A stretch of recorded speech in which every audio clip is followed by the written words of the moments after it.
Make sure to watch until the end and check your email for deep discounts and promotions on upcoming seminars. Now let's get to it. All right, good evening, everyone. My name is Scott Leune, and I'm joining you this evening to walk you through the different concepts of how to be an effective CEO in a dental practice. And I'm not sure how you guys feel about your abilities as a leader or your abilities as a CEO inside of a dental office. But what I've found is that a lot of times we're pulled in a lot of different directions. And sometimes it's just hard enough to get through the day as a dentist. It's just hard enough to get through the day. Sometimes as even maybe you're an office manager listening to this, but not only are you an office manager, you're having to check people in and check people out and follow up on unpaid claims, and you're just pulled in a lot of different directions. Yet when we get home, we can't seem to shut it off. When we get home, we know that our organization isn't performing like it could. When we think about our success and our practice, it just feels like there's always fires to put out, and there's always things that bring us stress, kind of that loads our shoulders, we have to carry around. And sometimes this could even burn us out as dentists. It can burn us out as owners. It just feels like a heavy thing to carry. So this webinar is going to be focused on how we can get in front of that, how we can start planning our own job role as CEO. Can we put the time in and get organized and get aligned? Can we have a reset that now puts us in a very effective path of leading this office? We've studied to be a great dentist. We've managed to own this practice. Maybe we've managed to run it the best we can and to lead the people best we can. Maybe it's time to invest in ourselves becoming a CEO now. Maybe it's time to professionalize our business to the next level, and therefore professionalize ourselves to the next level to have a great next year. I mean, a great month, a great quarter, a great next year, so that this practice is in a new place. So I'm going to dive in. There are three main pillars, and I'm going to dive into each one in more detail. And you can see that if we can master these pillars, we are going to have a lot of control over this practice to bring consistency, to take away stress, and to, of course, to hopefully optimize the financial health of it, the patient care, the environment, what's it like to work there. We want to elevate these things. Patients are happier, our employees are happier, our profit is higher, and all of that without us feeling burnt out. That's where we're going with this. Now, I'm sure that there's plenty of people on this webinar that don't know much about me. I'm not going to spend a lot of time explaining it. You can find it online. But I do want to say that, I have owned a whole lot of offices across the country. I've helped build hundreds of startups and manage them. I've sold practices, and at one point, about 20,000 dental offices in North America were connected to a company that I owned to help run their practice in some way. And so I'm coming to you today from someone that has started as a solo dentist in one location and gone through the process of self-awareness and improvement to become a CEO of not just multiple practices, but also of large-scaled organizations inside of dentistry. And a lot of where I'm coming from comes from the scars from my experience. It comes from the pain points, but some of it also comes from the fact that I continue to coach dentists one-on-one. I continue to experience their careers. I get to watch them grow. I get to watch them develop as CEOs and get control of their destiny. So what I'm coming to you with comes from all of those experiences. Now let's start with the three main pillars of being a dental CEO. And you may have heard me describe these online or in the past, but these are the three pillars. We've got operations, financials, and people. Now, what does that actually mean? Operations. Operations, that's what you see every day. That's the phone ringing and someone answering. That's you completing a procedure in the software and collecting payment. That is verifying insurance. It's resubmitting a failed claim. The day-to-day operations are what you're used to actually trying to manage. And the operations, what people do, that creates your production and your collections. Okay, so that's the first pillar. What people do every day that can increase, hopefully, our collections. The second pillar is different. The second pillar are the financials. We have to master managing the financials. And as you'll see, the financials are primarily what we spend our collections on.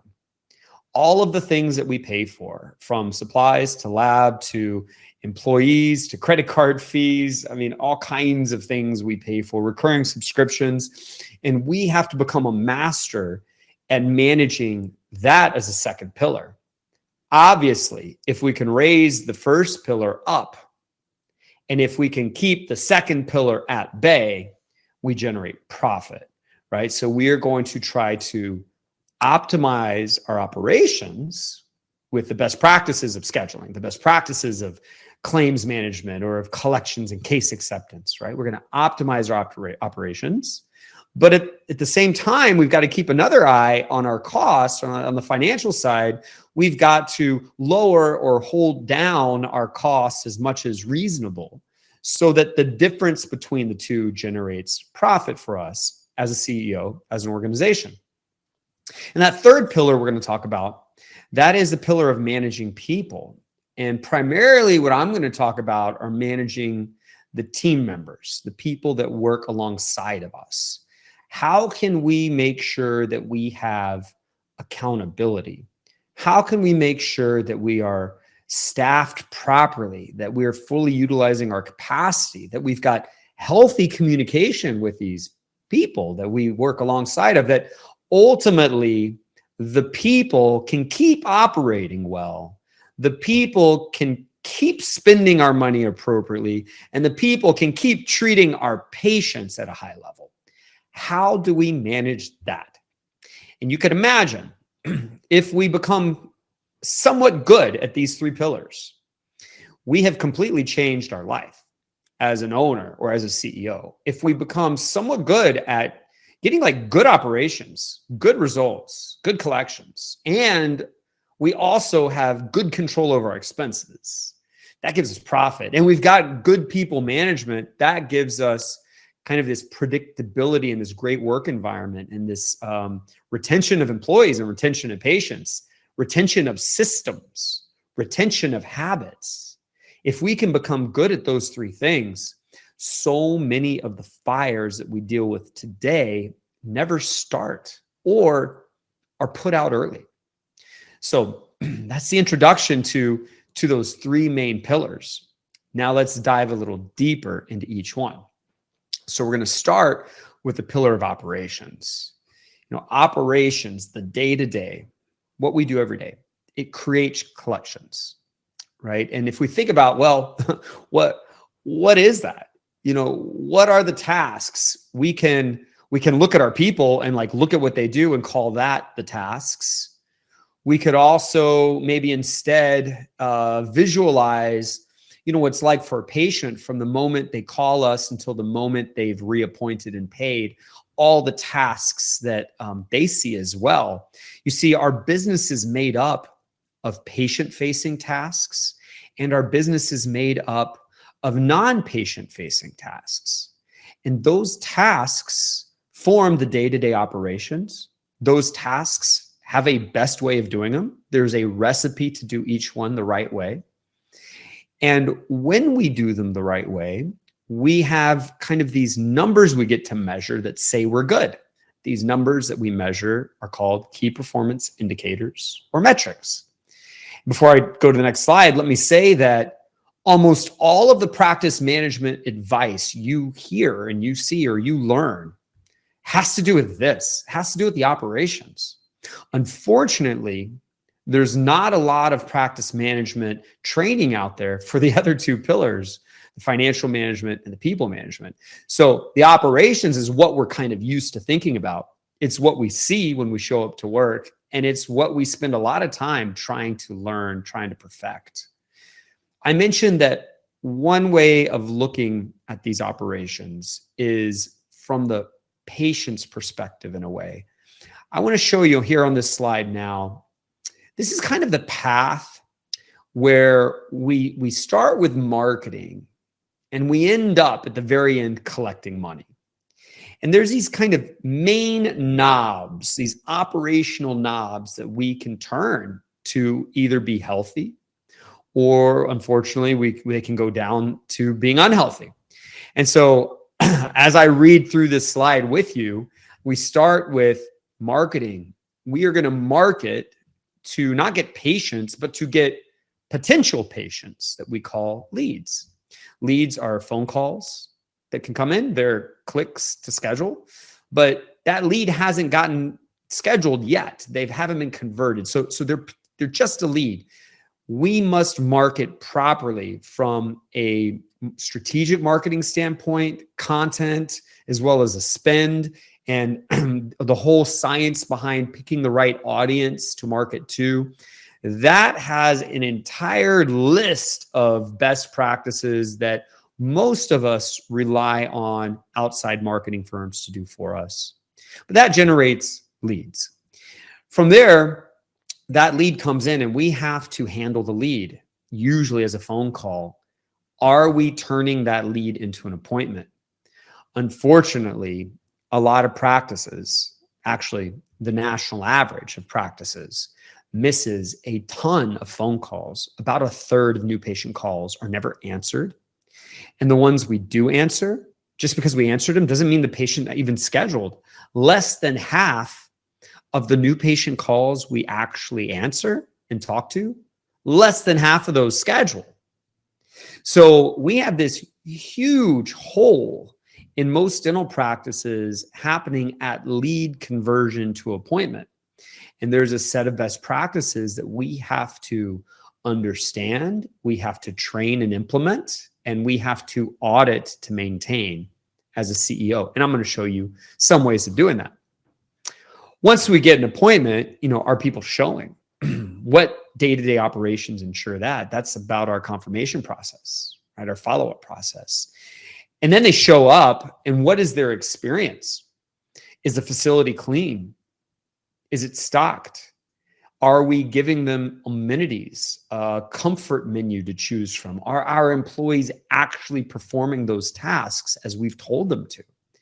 As a CEO, we in our people management are going to be able to see, are they doing these things or not? We're going to have a way, a framework, a system for us as a CEO to always know and always guarantee that these things are being done. Then, of course, we have to diagnose dentistry.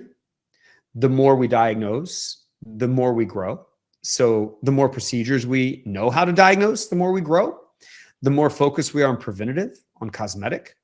The more diligent we are in using technology to find problems. All of that causes growth that we have to track as a CEO.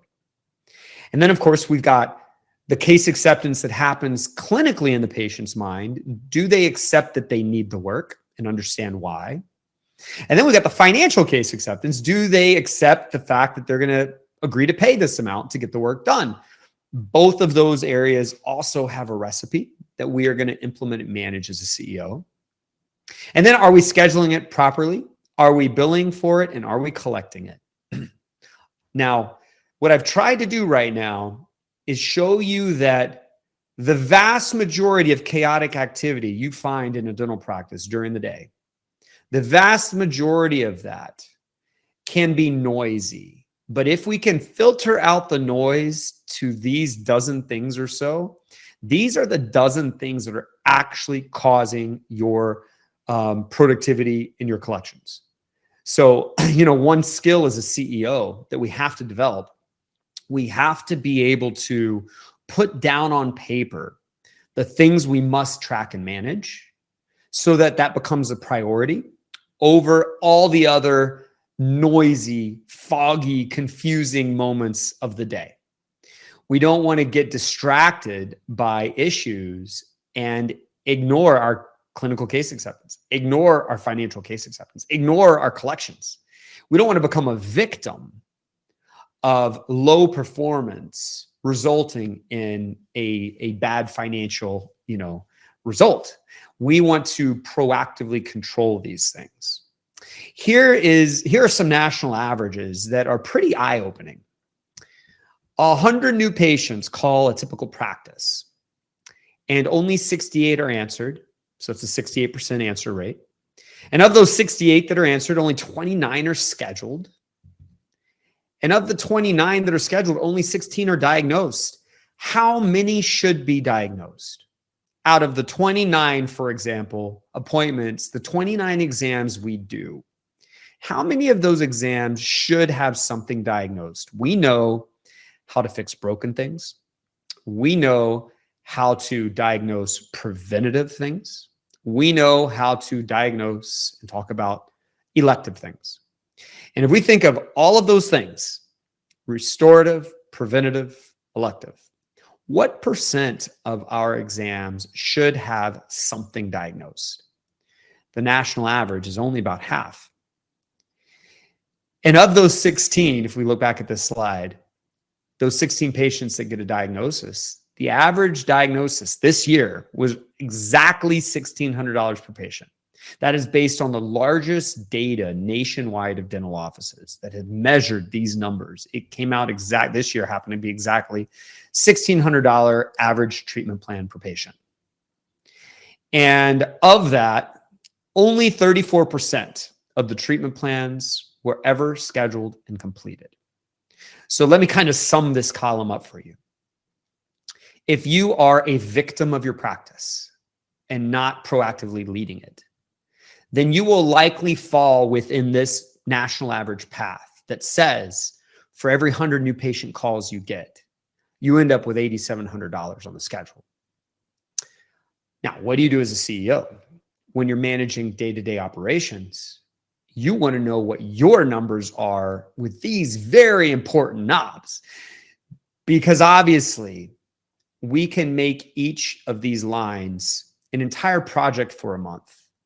A project where we find out the right recipe, we implement it, maybe micromanaging that implementation, and we heavily audit it until it's all the way screwed in and we have improved the number. These 5 numbers I've just gone through with you, or 6 numbers, starting with 100 new patient calls down to scheduled, represent some of the most important kind of dynamic operational activities or results in a practice. If we buy a practice and can grow any of these knobs, the result might be exponential. If we start a practice, but we become masters of some of these knobs, our growth becomes fast. If you're a CEO of an existing practice and you're ready to kind of enter the next level of growth, one very thoughtful thing to maybe do is to focus on these knobs. What I'm about to show you is not the national average. I'm about to show you the top performing groups across the country for each knob. Now, no one is the top performing at everything, but you can be top performing at multiple knobs for sure. And here are the top performers. If we start with 100 new patient calls again, 95 are answered, not 68, 95. And of the 95 that are answered, we get 77 appointments because we have an 81% conversion rate. How do we get such a high scheduling conversion rate compared to the national average? We get that by having in-depth phones training. There are certain ways of handling a call that result in a lot of appointments compared to a normal way of handling a call. And we also get that by looking at the friction points of our practice. Do we have certain practice policies that are maybe preventing people from scheduling? Maybe we haven't blocked enough openings for new patients, so they're being booked out too far that they never schedule, they never convert, example. So as a CEO, to get that top performer, we're going to have to make call conversion our focus. And we're going to have to learn and implement that training. And then again, oversee it with a micromanaged aspect and audit it until it's all the way in.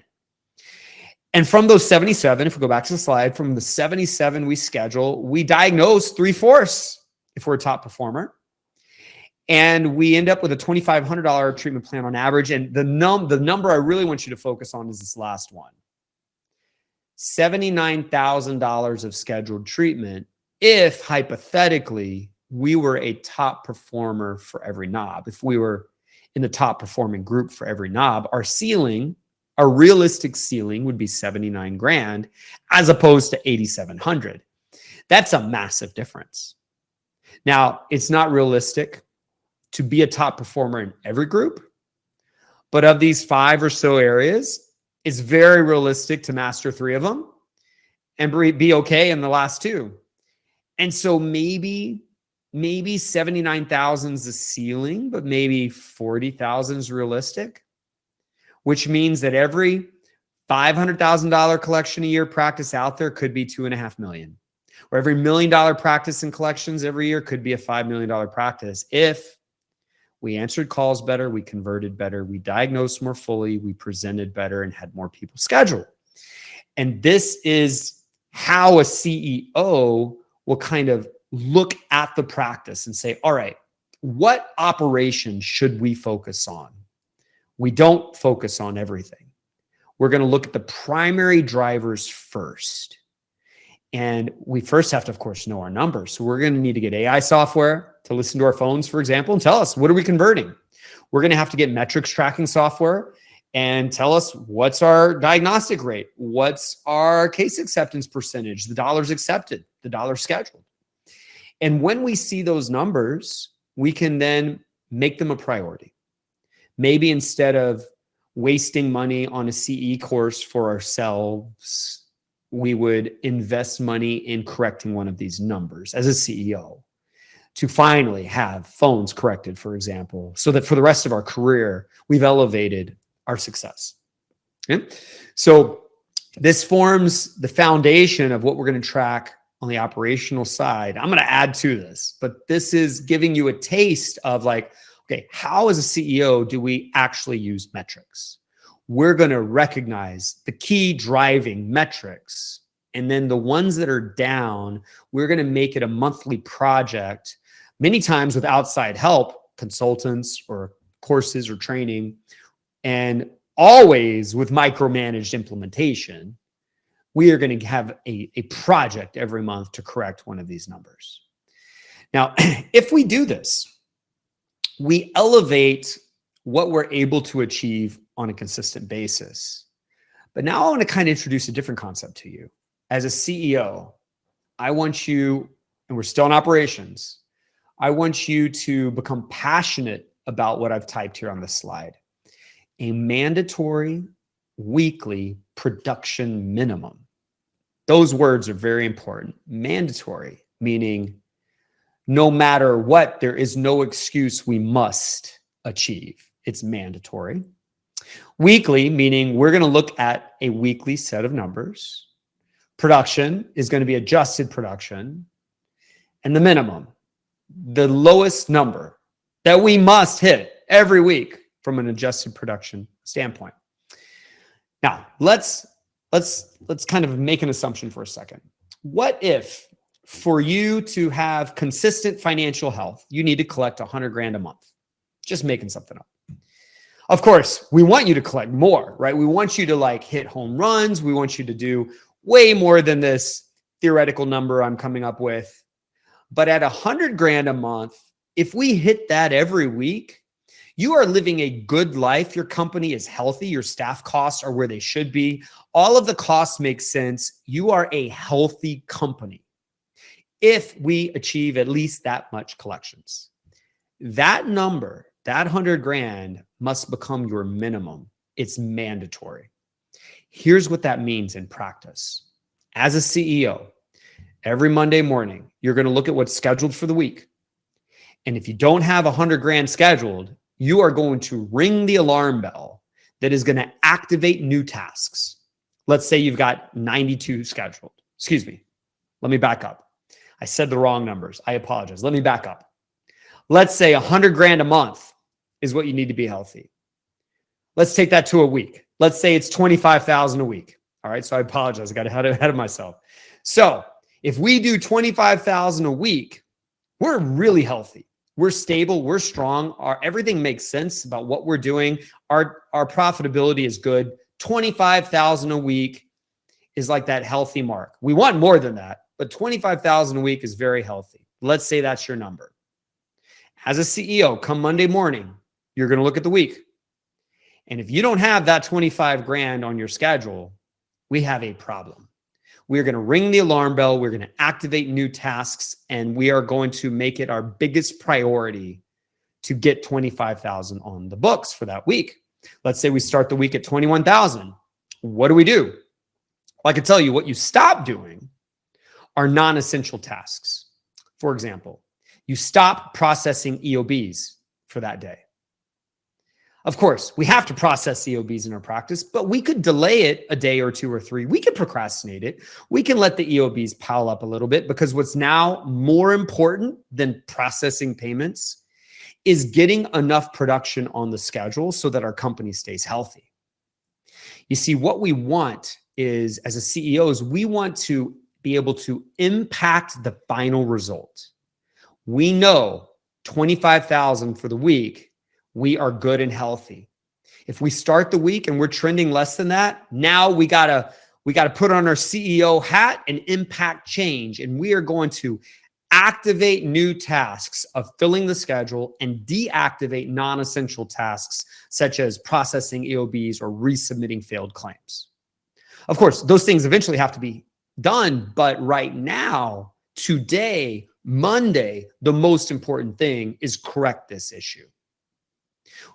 If we are doing that, that means that we are now, everyone in the practice has a job for this. So my insurance coordinator who's processing payments is now going to be making calls out.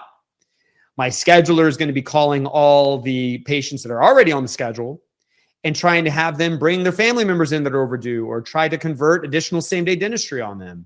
My hygienist is going to try to convert same-day dentistry, same-day preventative, same-day perio. My doctor is going to try to convert same-day dentistry as well. And I don't actually care if we're tired or if we're running behind. This is a crisis week where we're below health. And so we might have to stay an hour late to achieve goal. But what about a different kind of week? A week where we're already over goal. We check in Monday morning, 25 is our minimum. We're at 27. Great. Now let's put all the additional work that we diagnose not into this week, but next week. Did y'all just hear me? If we're on goal already, we're going to push the new treatment into the following week. So that week gets on goal. And the next week gets on goal. And the next week does. And rarely would we have to activate a crisis moment to get on goal. What's the result of this strategy? Consistency. A consistent day, a consistent week, consistently bringing income, consistently paying bills, consistently being healthy. We have to build that muscle as a CEO first. Can we control the number we end up at? Can we get it to 25,000 because we've built the muscle of activating people when we need to? Once we achieve that and it becomes super easy, where 25 is always achieved, we might choose to raise it to 28. We might choose to grow that muscle. But what we're not trying to do is cram the most amount of dentistry we can into any given day or week. No, we are trying to have consistent success, not roller coaster performance, where we have a huge day and a terrible day and a huge week and a horrible week. That's hard to staff. That's hard to emotionally manage. That's hard to physically manage. What we want is to be so buttoned up from a leadership standpoint that we know when to activate, we know when to step on the gas, and we also know when we don't have to rush and step on the gas, because we will end up on time in a healthy way by the end of the week hitting our mandatory minimum. So that's another kind of muscle we need to build as a CEO from the operations standpoint. So remember, there's 3 pillars here. We're only talking about operations right now, the metrics, from the time we send marketing and get a lead, to scheduling them, to diagnosing, to getting it accepted, all the way to collecting. That gives us our collections. And when the collections for the week are not trending high enough for health, we are going to add more fuel, add more emphasis, be more thoughtful about getting the machine of operations going better and faster. When we're already on goal, we're not going to strain our machine. We're going to put the new extra into the following week so that we achieve balance and consistency. And only then have we built the muscle to control this. And only after then should we start raising the goals to be more than just healthy, but to actually be exceptional. Okay, that represents operations. And we're going to touch on operations when we get to people again, but that's the first pillar, operations. I hope that's helpful. Now let's go to the second pillar. The second pillar has to do with how we spend our money, finances. This is an area where a lot of dentist owners are so busy cutting teeth, so busy trying to put out the operational fires, that we never really become a CEO of our finances. Most dentists don't even have a profit and loss statement they look at that's accurate, that's clean, so they can even assess what's going on. When we look at finances, we need to minimize what we spend. I'm not talking about compromising our business. I'm not talking about being cheap, but there's definitely a line that says, if we spend more than this, it's actually wasteful. We are going to cut out waste. So here's an example of a profit and loss statement. And this practice collects $2 million a year. And I'm going to fast forward one slide and then I'll go back. It collects $2 million a year, but its take-home pay is over $1 million a year. In other words, this practice has a little bit less than 50% overhead, which is the typical practice in our model. The typical practice in our model it's a beautiful office typically. It's high tech. It's a smaller team many times with very high take-home pay, low overhead. So when we look at this profit and loss statement as a CEO managing our finances, we're now looking at the percentages and the ratios. A very quick way to kind of communicate to us, are some of these expenses getting out of hand or are they healthy? Those staff costs, 25% on this profit and loss statement is a little bit more than I would want. If this was an owner-driven practice, we would likely be closer to 20 instead of 25. If this were a practice with only associate dentists don't produce quite as much. This would be more around 28% as a goal. But you can see in this example, we're at 25%. Then you look at the second line, doctor wages. This is just whatever we happen to pay a dentist owner or whatever we happen to pay an associate.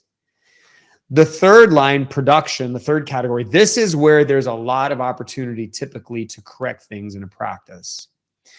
Our dental and office supplies combined needs to be less than 4%. Our lab fees need to be less than 5%. Less than 4% would be even better.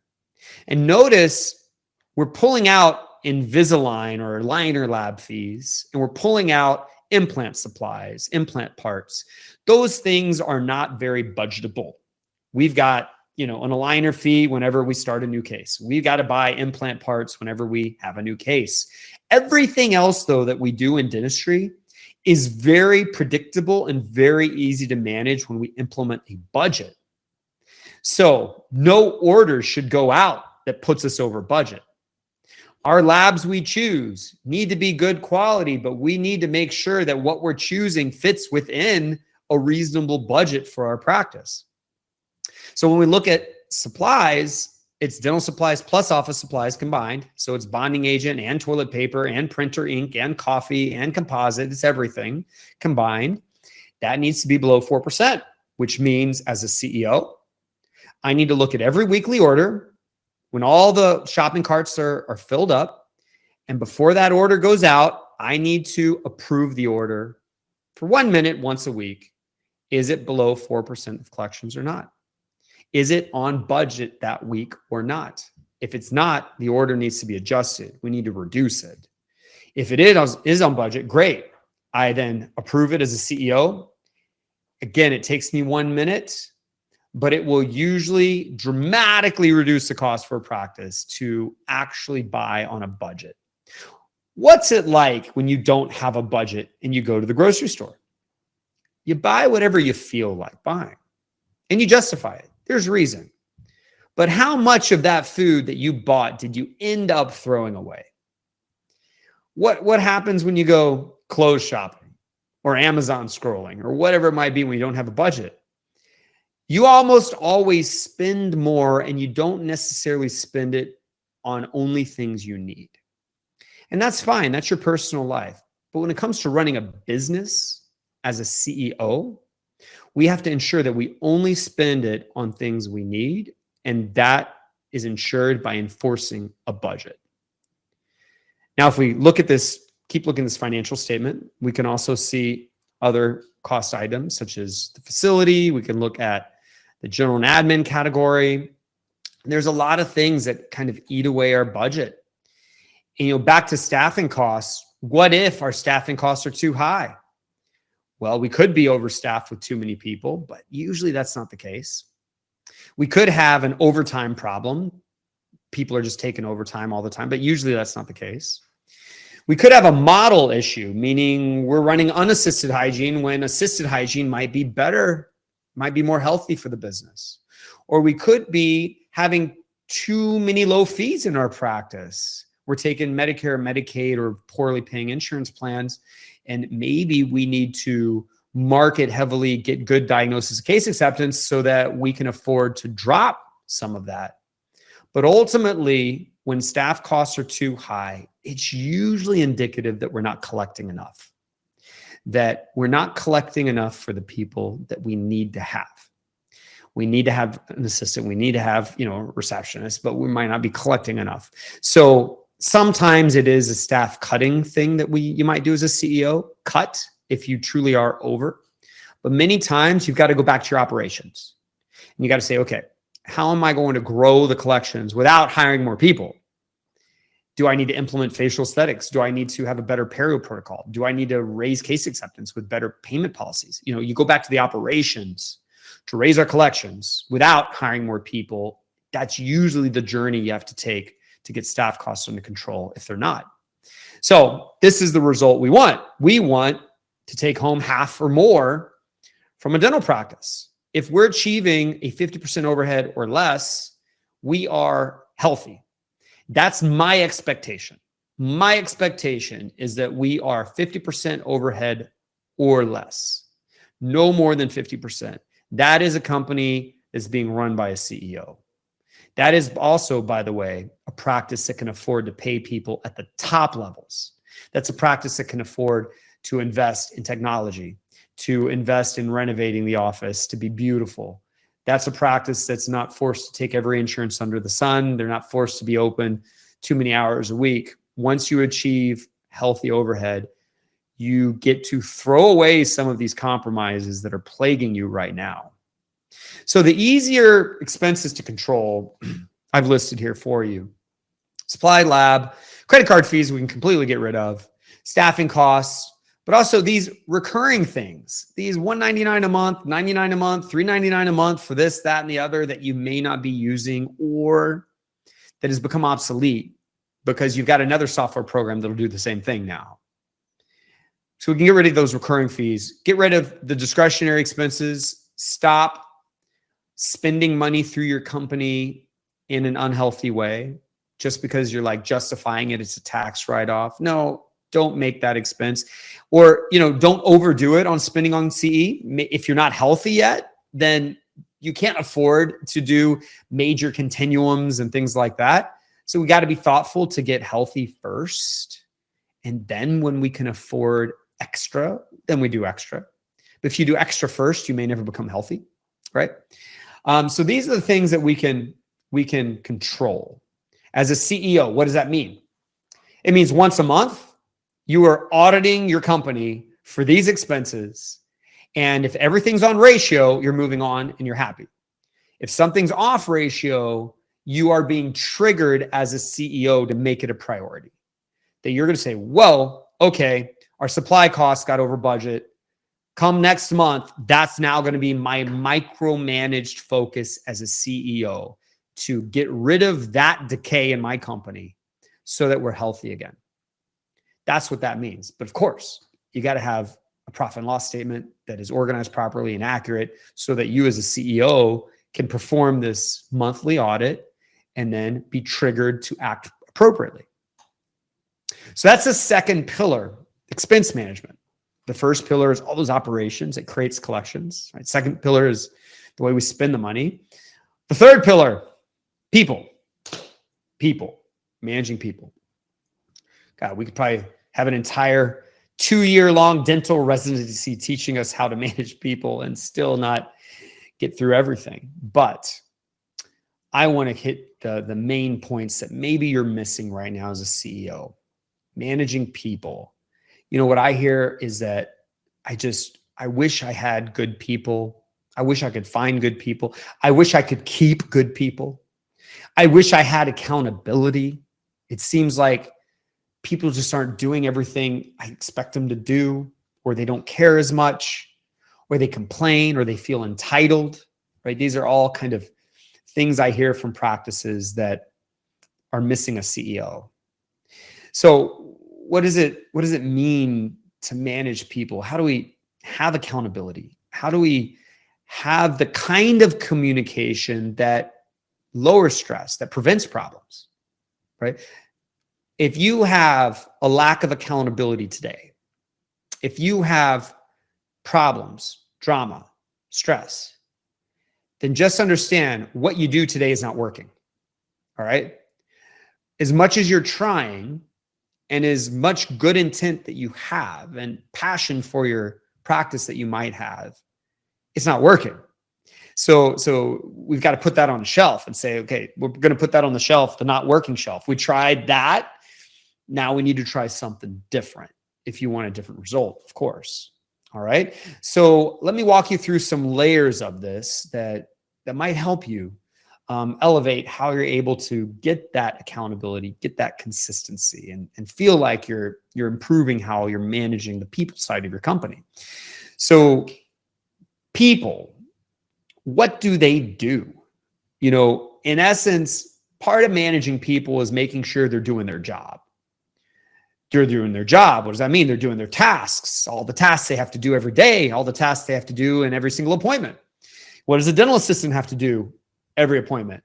They got to take blood pressure, update medical history. They got to take x-rays. They got to assist you in the procedure. Of course, seat the patient on time. They got to turn over the room. There's tasks there. But also outside of the appointment, that person that must be managed has daily tasks. They have to restock the ops and clean the ops and turn on the compressor, turn off the compressor. They've got to unpack the shipments and they've got to log in the lab cases. There's these tasks that make up their job. Their job, if it were to have a description, could be a list of tasks. And what we must do, here's an example of a list of tasks for a treatment coordinator, just an example. But what you could see is we're taking this list of tasks, but we're turning it into actually a tool for them to use that we call a checklist. So the first component of managing people is making sure they've got a tool in their hand that helps them remember all the tasks they even got to do. Because if they're not even remembering everything they got to do every single day or every single patient, we're broken right off the bat. They're not taking a post-op x-ray on a patient and now we're not getting paid. They're not restocking the ops and now we're taking too much time, or we have this kind of friction in our flow. Like, we got to make sure that they have something in their hand every day that makes it nearly foolproof to remember what tasks we have to perform. That's the checklist. That's one component of managing people.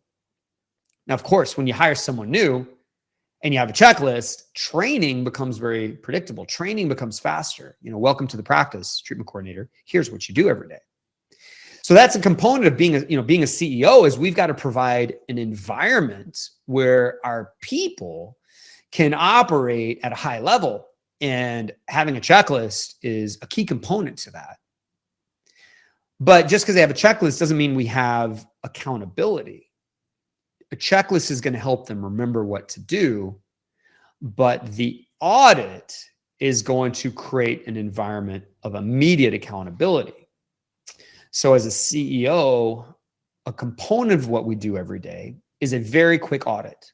We audit the chart, a chart from yesterday, and we audit the facility, the practice. The chart, did we collect the right amount of money? Did we complete the treatment? Did we get a consent form signed? Did we do the probing? Did we reappoint the patient? Do we have clinical notes? You see, we're happy when we find a moment where we screwed something up. Every time we find something in a chart that wasn't done properly is a moment we as a CEO get to reinforce accountability, reinforce positive accountability. I got 5 kids. If my wife or if I tell them, go clean your room, but I never walk up there and see if it was actually done, it's just not going to be done all the time. But if I walk up there and see it's not done and tell them they can't do anything until it's done and let me know when you're ready for me to check. In other words, if I audit that room, it creates a culture of accountability in my house that in the future, when I tell them to clean their room, they know I'm going to look and it will be done. In a similar way, if we use that analogy, that's what happens here. When we find that, consent form wasn't signed or the restroom's not clean when we go audit it, that's a moment where we get to enforce the fact that we have accountability. And when we have that accountability moment, it kind of reinforces the fact that the employee needs to use a checklist so that they don't forget the consent form. They don't forget to go clean the restroom twice a day like their checklist says. You see, so many times the simple act of checking is what's missing in your accountability. And again, I said positive moment of accountability. When we find an issue, it's not a negative moment. It's not like you screwed up, dang it, I told you to do this and you're not doing it. It's not that. You might have those feelings, but as a good CEO of serving people, you are like a personal trainer. You are positively holding them accountable. So if you don't lift a weight right, a personal trainer doesn't start cussing you out and telling you how bad you are. No. They are lifting you up in a positive way. We must do the same through auditing. Well, until they're just never doing it every time we audit. I go look at my kid's room and they're just never cleaning it and they're lying to me saying they have. Well, then we will have a problem. But we don't start there. We don't start with negativity. We don't start with conflict. We start instead with positivity. And that is a key thing that so many offices are missing. Also, by the way, when you audit, not only do you find those moments where you need to have accountability, you also recognize all the things your team does well. You see that so many times when you look at things, they're doing it. They're doing it well. It gives you reassurance. It helps you sleep better at night. It gives you a moment to validate to them that they are doing a great job. Now, we've got a checklist to help them understand what to do. We've got an audit to make sure we have accountability. We also need to address communication with team members. Here's a list of meetings. Let's talk about the dreaded word meeting, but I want you to throw away your negativity. That meeting is going to be insanely valuable as a CEO. You see, a regularly scheduled, habitual habitually scheduled meeting becomes a moment everyone knows is coming, where we can address whatever we need to address in that meeting, in that structure, in that channel. If we've got a morning huddle every day, or we've got a weekly check-in meeting, or we've got a monthly implementation meeting, or we've got a quarterly strategic planning meeting, we have a moment where bringing things up is appropriate, is planned for.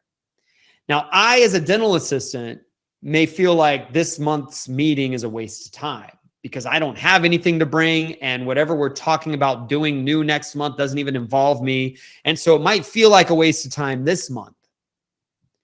But next month, I'm so thankful we have the meeting because I did need to bring something up. I did need to be heard. I do need to be validated. I do need to ask questions. So the point of the meeting isn't to make it super valuable for everyone. Meetings are only always valuable for one person, and that's the owner. Everyone else is going to have moments of value and moments where it's not value, it's value for someone else. But having this meeting habitually scheduled guarantees that you have the communication you need as a CEO.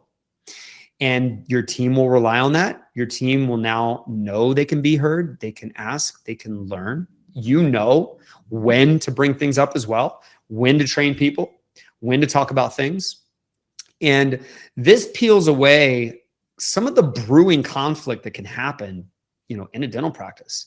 When we lack these meetings, things cook, problems get bigger, issues get unresolved because no one's talking about them. Conflicts and drama can kind of swell. These meetings help alleviate that. But what's also important is the meeting will force you as a CEO to stay organized. When you know you've got a quarterly meeting to create the next quarter's plan of what you're going to implement, it will cause you to sit down, stop, and reset mentally about your business. And if we were going to think of 3 big things to do next quarter, what should they be? If you didn't have that quarterly meeting scheduled, you may not stop and reset. You're so busy cutting teeth and trying to race home that you're not even pausing to do a very important thing. And when you have that monthly meeting, it again forces you as a CEO to prepare for it, to understand what we're going to talk about, understand what we're going to do. It forces you, in a way, it brings you accountability to be a CEO. And every single one of these meetings needs to have a formal outline, a formal structure, the same outline we go through, because that outline ensures we haven't forgotten to talk about what we're supposed to talk about, what's important. We're going to have an outline that says we're going to talk about this, then we're going to talk about this section, then this topic, and then that topic, and that's what this meeting is for. So that is another layer of people management. We started with, here's a checklist to make sure you understand what to do. We added, here's an audit to bring accountability. And then we layer in, here's a very healthy, thoughtful, habitualized meeting structure so that everyone will always be heard and validated and understand and learn. And the CEO will also be held accountable to that. When we do these things, we've now really improved maybe our ability to manage people proactively. Think about what having accountability would mean to your practice. Think about what would happen if you had healthy meetings. Think about what would happen if everyone had a checklist to remind them what to do every day. Only good can come of that. Now, as a CEO, I want to kind of back up now when I'm managing people, and I want to kind of create my own checklist. I need to perform certain audits every day. I need to have certain meetings every day. I need to look at the financials every month. I need to look at the metrics. I need to look at the day sheets and the adjustments, and I need to pay the bills. So there's also tasks I have to do as a CEO. Let's write those down, and let's now give ourselves a tool to become and be the CEO we need to be every day without having to remember anything, without having to worry about it. It's already pre-organized for us. Let's just follow the list. That will probably make us a lot more effective than not having it. I've also got on this slide the word scorecards. If I can kind of step back as a CEO, and in my metrics tracking platform I'm using, I can create a scorecard that has those 5 or 10 operational metrics I need to look at. And it has a way for me to enter in the financial metrics. I can, in a way, kind of automate the report card I should be looking at every week or every month. I can build, in these metrics tracking platforms, you can build a custom scorecard that shows you what you need to see as a CEO so that it's even more convenient for you to review that and to act on it and to track it. Are we getting better or worse? So scorecards become a really cool tool for you to save time for yourself.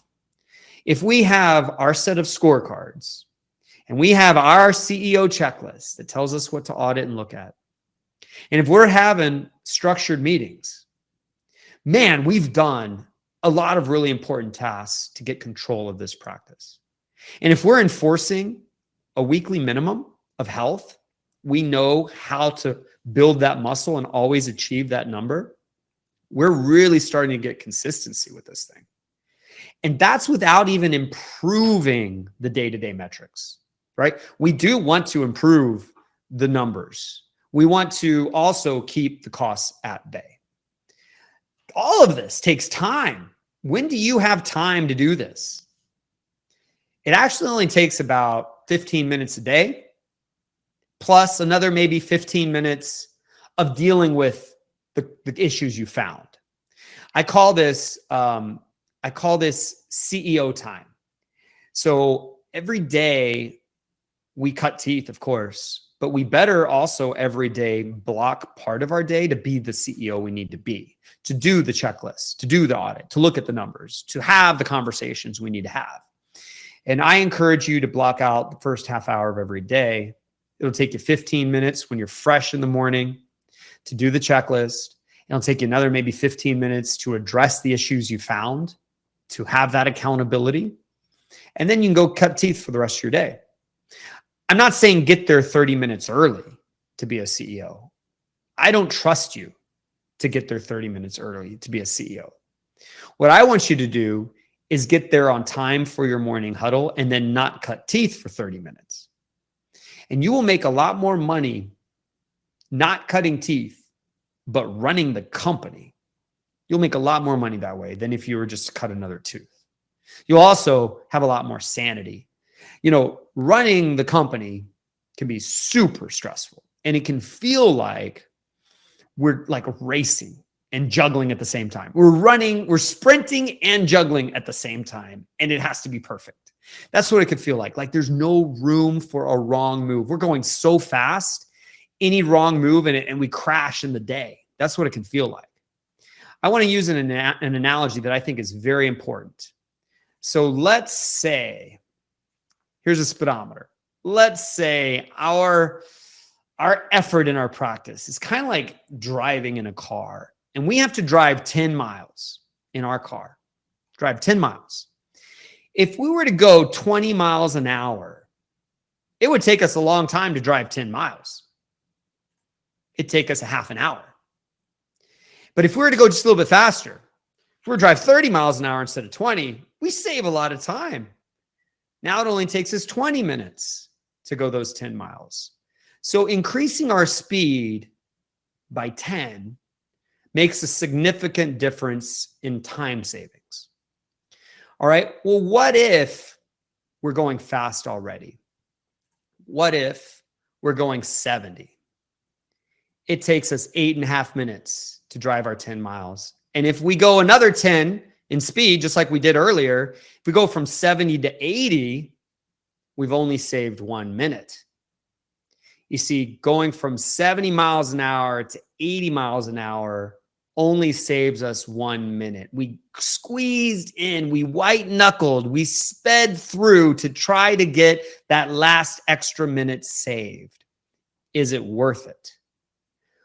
When you go from 70 to 80 miles an hour, you have a 31% increase in crashing, 49% increase in injury, and a 71% increase in a fatality to save a minute. When you are running your practice and white-knuckling it and going 80 miles an hour to get through the day, you have an increased chance of crashing your day, of burning through your emotional sanity, and of just getting completely burnt out and dead in dentistry. What I want you to do, instead of saving a minute by running faster and working harder and more, what if we just left a couple minutes early and just went 70 miles an hour, but we left 4 or 5 minutes early? Maybe we just go 60 miles an hour. What an easy drive if we can just get prepared and ahead of ourselves and just leave a little bit early. Just do the right thing up front, and we don't have to risk and strain and stress and push through our career. So to me, spending time to get organized as a CEO with a checklist, with a scorecard, with the metrics and the audits and the financials, and taking 30 minutes first will help us just coast through the day, hit our numbers, and be incredibly profitable. We're not going to get more successful doing the same thing faster. We have to stop and retool, reset, so that we don't do things with such risk. That's not where success comes from.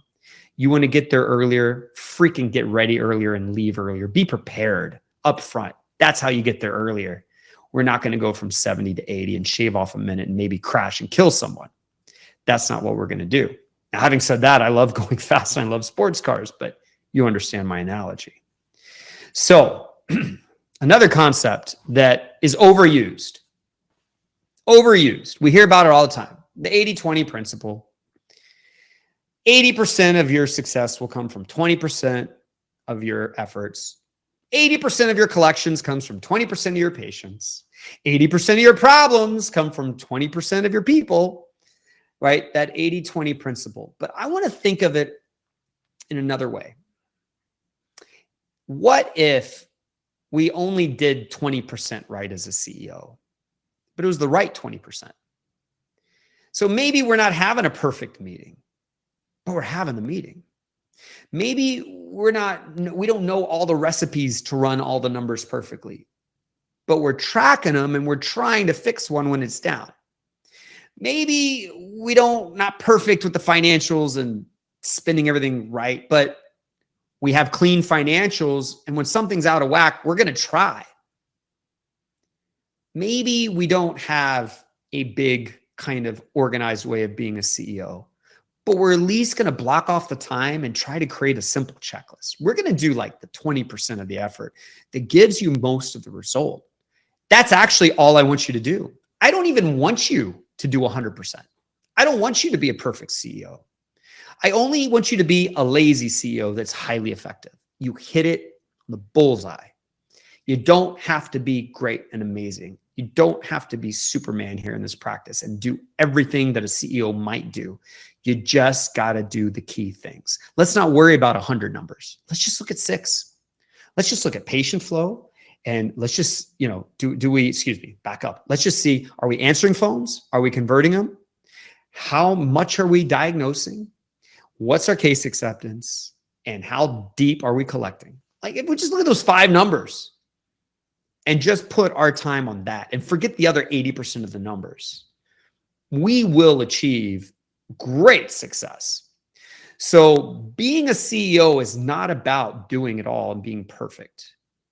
Being a CEO first is about getting the 20% on your belt, the 20%. And the 20% takes time and it takes organization. You have to prepare. You know how to do this. You got into dental school. You know how to study. You know how to delay gratification. You know how to get the minimum you need to get to achieve your result. You know how in life to get prepared to do something. This must be the next priority we prepare for. Some of you can do this on your own.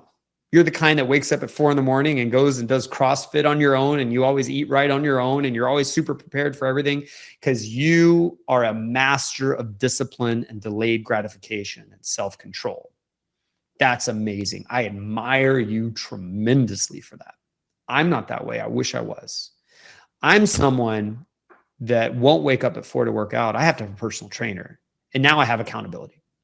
I'm someone that won't eat right unless someone makes the meal for me and it's healthy. And then I'll eat it out of convenience. I have to have that set up for me to have the result. I have to work off of a schedule. If I want time off and if I'm going to go date my wife this week or spend time with my kids or, prepare for my estate planning or whatever, it's actually got to be on my schedule. Otherwise, I'm not organized enough mentally to get everything done I have to get done. See, I have to have tools like a schedule. I have to have accountability. I have to have outside help. And I think a lot of people are like that. So for a CEO, it might be that you need a coach. You might need accountability. You might need to sit down and prepare and build yourself a schedule, build yourself a list. And there's not a good reason to not prioritize this. Especially if you own the company, like this is what you signed up for. You are in so much debt, and you don't spend the rest of your days in a CEO-less environment. You got to reset. Maybe we take this year, or this is the year we're going to reset, and we're going to develop that next phase of our professional life. Now, I talked about these 3 pillars: operations, what people do every day. Those are metrics we can look at. That's training we can do. We give them checklists to let them remember what to do, and we audit them to make sure our operations are healthy enough. And we're going to have a weekly minimum that we do not allow our practice to go below. We will work until midnight if we have to on a Tuesday, but we won't have to very often. But we will not let our practice be unhealthy. Okay, that's operations. Got financials. How are we spending money? We're going to look at it once a month. And everything that's healthy, great. But when it's not healthy, that's decay. We're going to now get triggered to look deeper. How deep is this decay? How do I fix it? How do I make sure that we correct it immediately? Because we can't spend away our collections. We won't have any profit. We won't have any take-home pay. We got the people, checklists, auditing, meetings, scorecards. Notice I'm not talking about culture, being likable, being a servant leader. I'm just talking about the 20%. The very logical building blocks of managing the people side of a company come in looking at their performance and having checklists and having accountability with audits and having meetings. Of course, there can be so much more to being a great leader. But right now, let's get the foundation in place. So those are the 3 pillars as I see them to being a dental CEO. And I hope that in these 3 pillars, you found moments where you're like, I'm not there yet. A life coach, actually, super cool, Steve Collins, he said, sometimes people say, I've just done the best I can. I want you to reframe that. This is what he said, reframe it. Don't say I've done the best I can.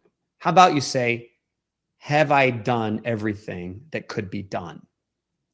I know you've done the best that you thought you could do, but have you done everything that could be done? Have you prepared? Have you outlined things? Do you have a meeting? Do you have the financials? Could you do that? Do you have a coach? Have you gotten educated? Could you do those things?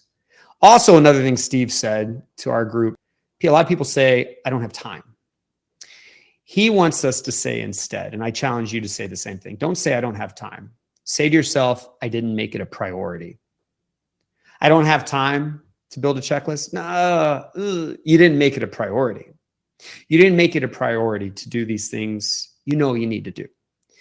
You either have the self-discipline to start making it a priority, or you're going to need to be in an environment that holds you accountable to making it a priority. I'm just speaking the truth right now. So I want you to think through those things. Now, what's the next step for you?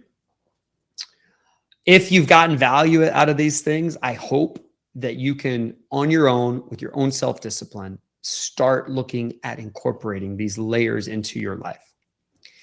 If you want more from me, if you want to be educated in like a deep boot camp environment where you learn 16 hours of this stuff on being a great CEO, or 16 hours of great operations, or how to have multiple locations or buy practices. This is the next step.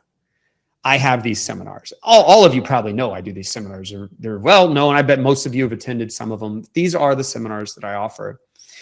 Because we're talking here, my team wanted to offer you a way to save money. And you can, I'd take a picture of this right now if I were you. You can go to this QR code. It's not public. You can go to this QR code and you can save money on seminars, and you could even bundle things together. If you haven't done everything you could do, and some of these seminars are the things you should do, like get formal CEO training, get formal practice management training, then this would be a way for you to do it, schedule it, and you could save money if you do it this way. Of course, I coach people. Maybe some of my coaching clients are on this because some of you guys log on to everything I do, which is super awesome.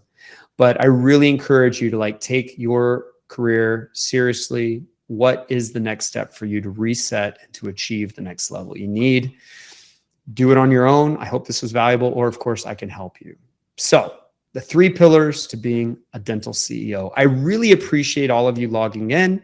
I hope, like I always hope when I do these webinars, that I've touched someone, that something here is valuable to you, that something's speaking to you.